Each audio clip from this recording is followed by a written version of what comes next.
अस्सलाम वालेकुम। मोहम्मद फरूक रियाज मस्याल सर माशाअल्लाह बकरियां दा मसाला तैयार किया ते तुहानू विखाने बकरियां दा मसाला ते मसाला भी दिंदे बकरियां नू। हाँ जी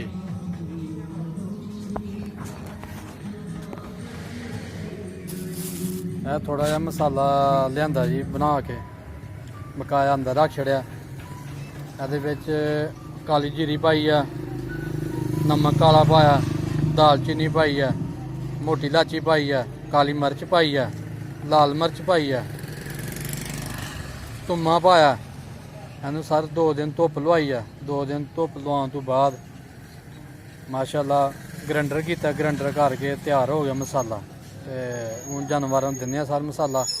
इन्होंने पट्ठे सही खाते हैं, जरा सेहतमंद रहते हैं मसाले नाल, गल घोटू नहीं लगता।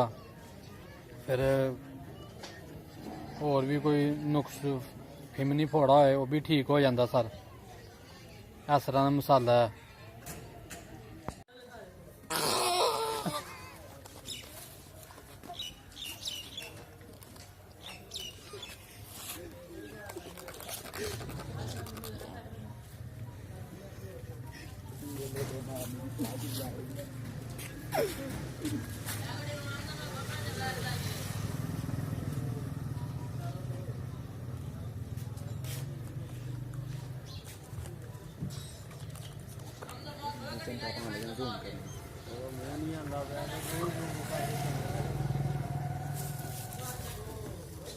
जो मसाला चमचा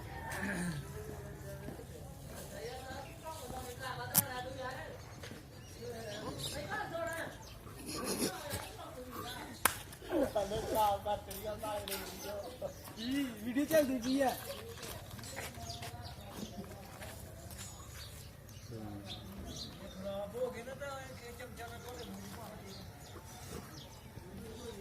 चलती पी है रहन दे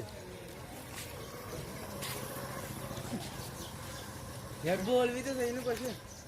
ये ले मारने की सलाह की जा रही है। उन्हें तैनात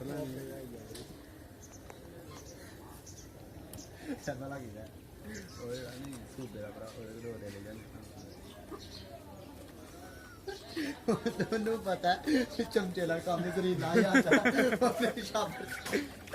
शाबत की मुंह दे ले रही।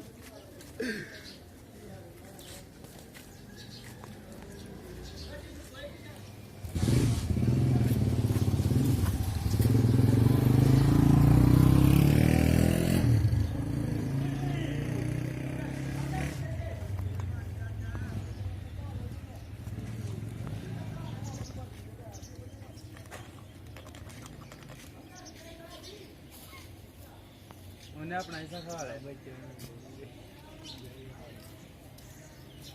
मुंडी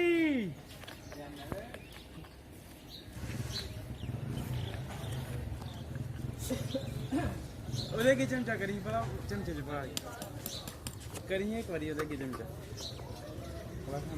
फड़न दो यार।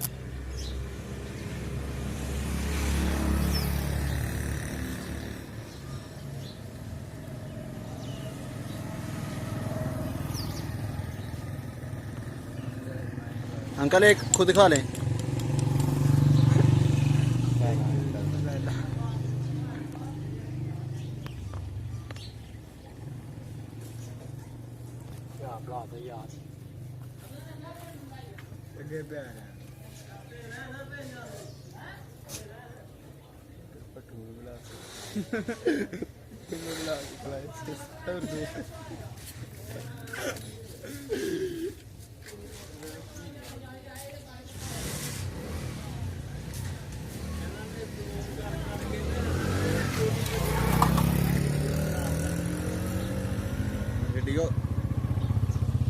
संगल खोल ना।